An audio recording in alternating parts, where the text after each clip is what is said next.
I am Cheryl Sullivan, and I am actually interviewing a young man who is definitely um, an idea of unlimited possibility. So, Christian, Yes, how are you? I'm doing good. I am Good. doing wonderful. I am glad to be here. Thank you, Miss Smith and Granny. Thank you. Mhm. So I'm doing great. Blessings. So, tell us a little bit about your story, a little bit about what it was like before you came to Oakwood University, and Uh, then a little bit about that story at Oakwood now that you have graduated. all right. Born and raised in Detroit, Michigan. Grew up on the east side of Detroit, right off 7 Mile. As a young kid, single parent. My mom raised 7 kids on her own. Wow. Maybe like 10 to 15 people in the household. 1 or 2 beds, no water, no heat, and we barely had clothes at times. Mm-hmm. But we stuck together. With CPS involved, with the government involved, things became a little hectic. Right, things became a struggle and more of a struggle.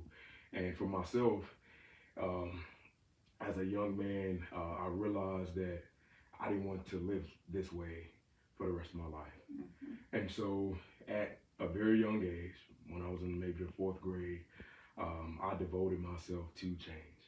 Although Okay. I didn't know which way to turn, I didn't grow up in the church, I grew up in the streets. Mm-hmm. I was raised on survival, not love. And I realized in the fourth grade that I had to make some significant changes. And at what age do you make significant changes in fourth grade? Mm. So I said to myself that I was going to make it out. As time went on, I began to do things, and it took blood, it took sweat, it took a lot of tears, and it took a lot of sacrifices. One of those being selling drugs at a young age. Mm-hmm. I was in narcotics, I was in guns and violence. I fought for my family and for myself. Mm. I was physically abused, verbally abused. I've seen it all. Mm. If you ask me if I've done it or seen it, I have. And from there on, I walked 2 to 3 hours to school. My mom rarely had a car, and those are the sacrifices that I made. As someone who would ultimately want to eat at night, I robbed stores, right? Me and my brothers would go in the Family Dollar, liquor stores, just so we could eat. Mm-hmm. There was nights where there wasn't any food at all. No heat, no water, and a lot of times no bed. Mm. But I didn't give up. All right. I kept going and I kept going and I kept going. And at a significant age, at 15, I decided to move out of my mom's house. Mm-hmm. And that took a toll on me because my family was everything to me. I feel that, they were a part of me. They were who I was. But sometimes in life, man, you have to separate yourself from the pack. And it was time to go on about my journey. And so I Mm-hmm. did that. And I continued about my life. I went to school, and I had a young man by the name of Tucson Knight, Mm-hmm. Antoine, that kind of took me in as his little brother. Mm. And he showed me the way of just going to church. And I remember, like, the first day I walked into a church. Mm. Not only just a church, but a Seventh-day Adventist church. And it was Detroit Center on the west side. And I remember like it was yesterday. My Wow. first time walking in there, and they did the Sabbath school, and I remember listening to the sermon as my brothers are sleeping on me because the night before we didn't get any sleep. Mm. And I remember just sitting there and listening to the sermon, and I cried. Mm. I cried because for the first time in my life, even though I didn't know God, I could trust God. Mm. Even though I didn't know God, I felt that He was in that room right then and there. That He was in that sermon. He was in that pulpit. And He was through that preacher, and He spoke to me. I talked to Him, and it was a blessing. Wow.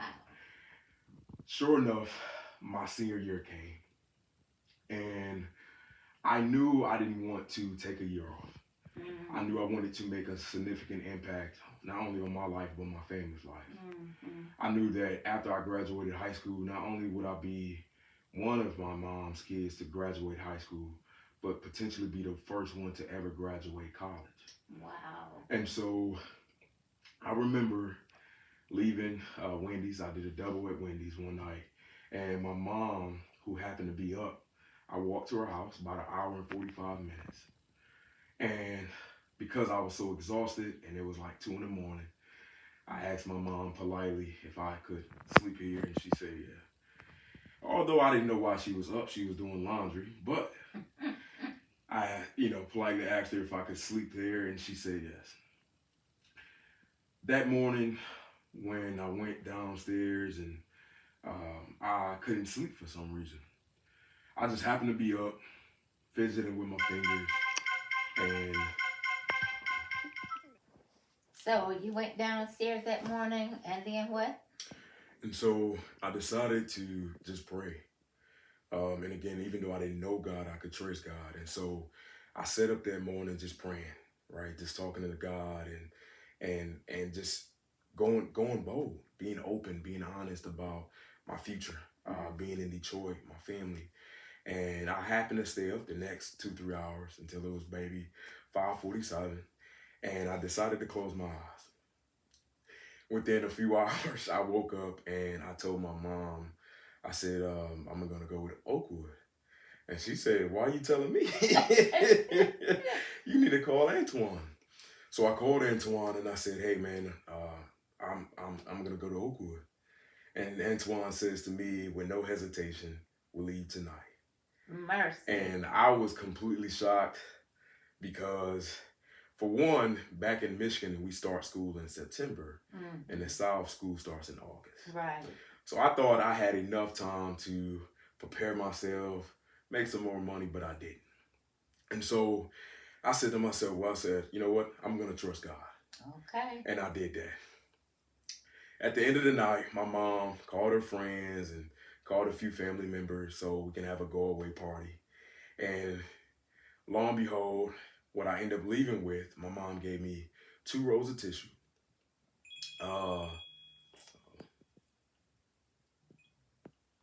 My mom gave me 2 rolls of tissue, a couple pens and paper, and I had a trash bag and a backpack with $20 in my pocket.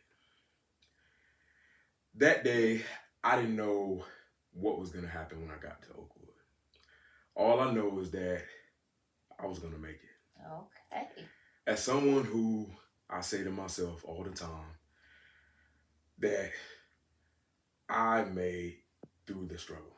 I've been through it. I've got over it. I've run through it.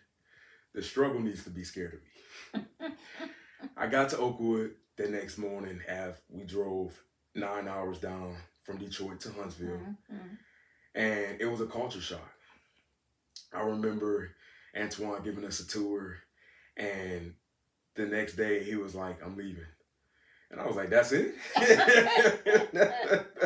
That's it? And he said, "Yeah." And I said to myself, I said, "Okay, let's do this." Within the first week, I didn't go to freshman orientation because I felt like I didn't belong here.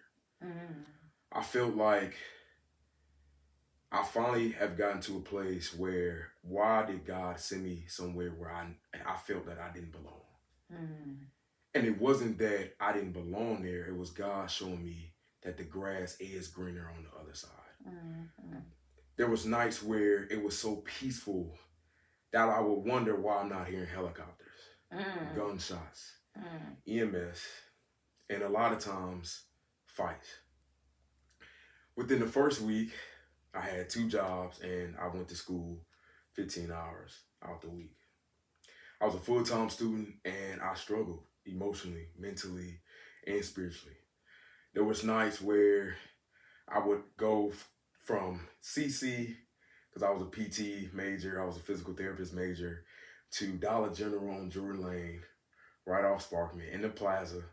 I walked there and I walked from that Dollar General all the way to the Wendy's on University, and right there by Zaxby's. And I would, by the time I got off there, it was about 4 or 5 o'clock in the morning. Wow.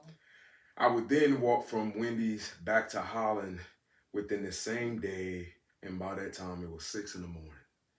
And I said to myself, I have class at 8 o'clock in the morning. Mm. I had an 8 a.m. with Dr. Doolin, who was a phenomenal professor at Oakwood, and I remember not going to sleep when I got back to my room. Why? Because I knew that my why was bigger than me. I knew that the moment that I closed my eyes, that I could forget graduating, Mm. that I could forget being there for my family, being there for my friends, and I forget that if I closed my eyes, that I would potentially give up. So I kept going. There was nights that I didn't sleep, that I stayed up, yes, 24 hours. Mm. There was nights where no energy drinks, no candy, no caffeine. And so I would repeat the same process every single day. From 8 o'clock in the morning to 4 or 5 o'clock in the morning, I would repeat the same process. When I would get back to my dorm, I had a lab that I would have to do. A Mm. lab that the anatomy and the physiology of the PT, that you would have to uh, uh, be able to recognize the bones in the human body. And Wow. so as I would sit up at 6 o'clock in the morning, I would shower, and then I would go straight into my work until that class started the next morning. That was my freshman year, my first Mm. semester at Oakwood, and I pushed myself. Right, I realized that I didn't come from a two-parent background. Mm. My Mm. mom or dad didn't leave me with no trust fund. I didn't know my father at the time, and neither nor me and my mom had a close relationship. I know, I knew that even though I didn't have a community behind me, I knew that God was behind me. Okay. Even though I didn't know God, I could trace God. And every time that I would step into Ignite, right, I would step into the AYs and the prayer meetings, and I would realize how emotional I would become. Why? Because I was finally able to come to my senses that, wow, God is here. Mm. That God, this whole time, that from the moment that I was born, that when He created me, that God was there. And here I am at Oakwood, not SDA. I'm not vegan, and I'm not vegetarian. Mm-hmm. That when I would walk into the market, I would be so shocked that you guys get a ice cream machine. You guys get a salad bar and 3 meals a day. Where for myself, sometimes there was one meal a night. Mm. There was no meals at all. Only time we ate ice cream is during the summer. Mm. And so it was hard because I had realized that, wow, there is life on the other side. Mm. And so throughout my college career, I began to gravitate towards God, but also run away from Him because I couldn't face my truth. Mm. I couldn't face the sins I did in Detroit. And I realized that I was like, I'm not called for this. And at the end of the day, I was. Mm. I was called to be a part of the AY, which one of my friends came up to me during my junior year and said, "Hey, Chris, I think you should be a part of the prayer team." And I said, "Brother, I don't know. Okay. I don't know if I'm called for that." But it wasn't that he called me, it was God that called me to That's do right. it. God has been called me because the church is not for saints, it's for sinners. You better say Right? it. The church is not for saints, it's for sinners. It's for people like myself to go in there and tell a story. For people to go in there that's been through something, Mm-hmm. that can share a story and touch others on a deeper level. Right? And so I remember throughout my freshman year, my sophomore year, that I became so, I said, God, I'm not called for this. I would run from Mm. God. I would run from Ignite. I would run from prayer meeting because how it would make me feel. I remember doing the prayer, how I would go down to the pulpit, and I would lie there and I would just cry Mm. because once in my life that I was able to feel that spiritual connection between me and God. That I didn't care about anyone else in the church. I didn't care about how scarred and how beat up I may have been. I don't care that I've sold guns and sold drugs and been on the corner. I didn't care that there was nights where I walked 2 to 3 hours to school. There was days where, I didn't know if my mom was gonna make it home. I didn't know if my siblings were gonna make it home. And so I realized that that my calling was now. And so I joined the church, and I wasn't sure if I fit the criteria, but it wasn't that I fit the criteria. God saw me. God said, you fit the criteria. I need you up there. And so I was on that prayer line, and I remember I was touching hearts. I remember that I said, wow, this is my time. My time is coming. And the closer that I begin to go to those AYs, and I remember, sitting back, and I would talk to my friends like, man, this is tough. I've never done something like this in my life. And we fast forward, and we continue to go on and on. And I remember, wow, May 14th, 2022, I gave my life to Christ. I was called that sometimes in life, when God calls you to do something, that you do it. You may be scared, you may be worried, you may be anxious, but you just have to go through with it. And I did that. And my life changed forever, because at that moment, I didn't know what was going to happen.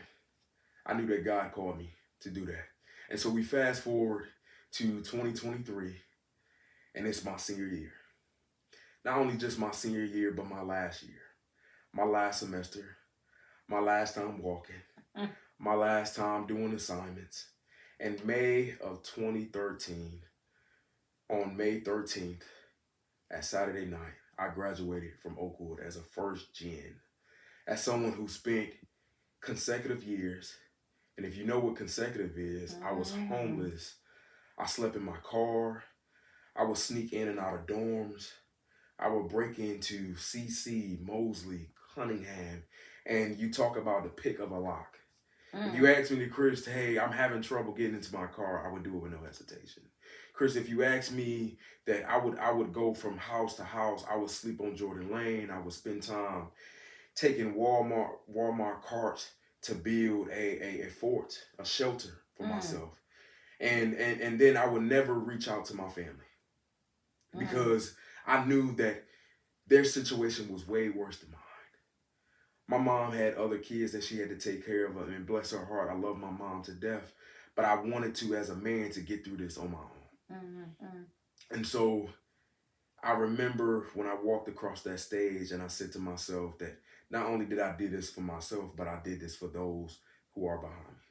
So as I am an uncle of two, a niece and a nephew, I have a why that's bigger than me. My why that has set me apart to continue to go through my college career, to not give up when I was homeless, to not give up when I was on my last meal, my last dollar, no gas in my car, to continue to follow Christ even when I didn't know God, even when I didn't grow up with God. I knew that he was with me the whole entire time. Wow. And so my life changed, and I want to thank my mom, first and foremost, my dad, who I later found a relationship with in May of 2019. I found out who my father was. And we continue to grow a relationship to this day, because I know the moment that I found out who my dad was, all the questions I had in the back of my mind were answered. I didn't treat him any certain way. I knew that whatever him and my mom had going on, that I put that to rest. I knew that at the end of the day, in order to move on in life, you have to forgive one another, and I forgave my father. Absolutely. I told him, honestly, I said, Dad, I said, whatever happened to you and my mom, you're here now, right? I can't hold a burden for the years that you weren't here, right? The past is gone, the future is now. Absolutely. And so I built a relationship with my father, and I say to myself, that's my twin. That is my left hand man's, and I love my dad. That's awesome. I love my mom for the sacrifices that she's made. The hard times that she put in, because when I was young, when I was a young man, I didn't know what my mom had to go through. Until I got older, I've realized that raising not only 7 kids, but 10 to 15 people in the home, Wow. no lights, no gas, one bed, right? There was nights where there was no pillows, right? We use our clothes as pillows, our clothes as blankets. That woman made sacrifices, right? She couldn't pay my way through college, but I did. But I know she supported me. That day she said, "Why are you telling me you need to call Antoine?" It wasn't that my mom didn't care, but my mom said, "Son, whatever you believe in, I'm right behind." Okay. And so I tip my hat off to my mom and my dad, and I want to give thanks to Antoine and James Kelly at Oakwood. I want to give thanks to Orlando, who was a mentor of mine back in Detroit and still is. I want to give thanks to those who sat behind me and said, "Hey, Chris, man, look, we don't care if you're scarred up.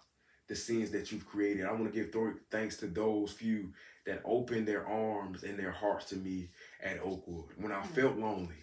Right. I want to give a shout out to Max Gomez, Candace, and a few others who didn't see me for my tattoos and the way that I walked and the way that I spoke, but saw me for who I was. And I want to give a great thanks and honor to the great Almighty, the Omega, the Alpha and the Omega, that God, that great God who got me here to this day to be able to share this word and be able to share this testimony to those. And I realized that God, that I couldn't just quote scripture, but I had to live it out. That it's one thing to be able to preach a sermon, but it's actually another to live one. Amen. And so I feel that I did live out my sermon, but I'm not finished. So, Christian, what has happened since that time? I know you had 4 years at Oakwood, and then it came down to that last semester. Tell us about that last semester. So the last semester was I guess I would say a patient semester, right? That last semester, creeping up on graduation, I graduated with my Bachelor of Social Work. And some people may ask me why social work. And the reason why I say social work is because not only did I experience it as a young man or as a child, because I want to be able to focus on community and mental health. Okay. I want to be able to share that mental health is important. I want to be an advocate for the community. It doesn't matter the race, but I want to be able to give back in a way of which I can say, hey, you do have a counselor, you have a therapist that you can talk to, and a life coach. And so I did graduate, but I'm not finished. In a couple of weeks, I will be starting my master's at the grad level, getting my master's of social work, either at Oakwood University or Alabama A&M. Great, that's fantastic. So what are you going to be doing outside of going back to school? I know you got to do something with all of this that the Lord has given you. Right. And so my primarily focus, again, is community and mental health. I want to be able to speak and travel, again, around the world to share my testimony, not only to those who are Adventists, but non-to-Adventists, to those who's going through the struggles that I did through college, right? Growing up in Detroit as a young man.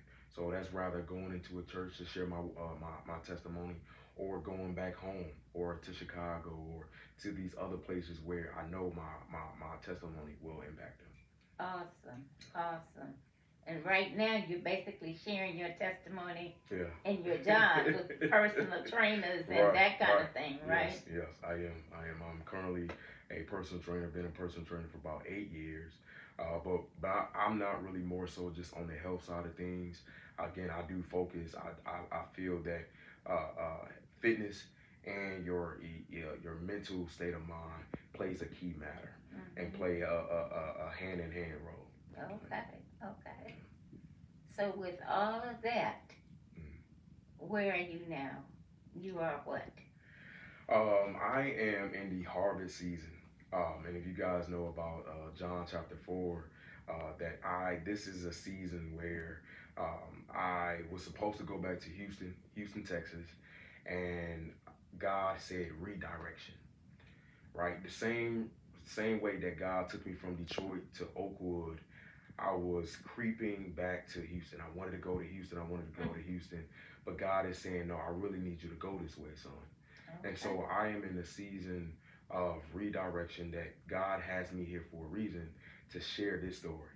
That I've become so comfortable with God and His His role in my life that I am no longer worried as to where I'm going, how I'm gonna get there. I'm just here. And I'm very thankful and blessed because the reason if I would have went back to Houston, I wouldn't be able to do this right now. Awesome, awesome. And as a result of that, you are what? I am unlimited possibility. I am unlimited possibility. Amen.